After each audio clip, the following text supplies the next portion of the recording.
Huwag mo akong husgahan sa kaunti mong kaalaman kasi kilala mo lang ako sa pangalan, hindi sa galawan. Pinanganak akong mahirap, hindi ako pinalad makapagtapos ng pag-aaral kaya binawi ko na lang sa sipag at diskarte sa buhay. Oo, wala akong pinag-aralan pero kaya kong kumita sa lansangan na hindi mo makukuha sa taas ng iyong pinag-aralan.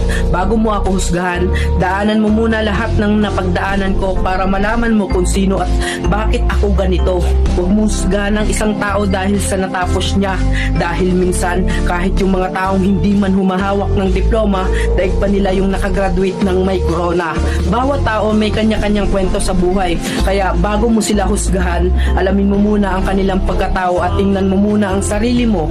Baka malala ka pa sa tinitira mo.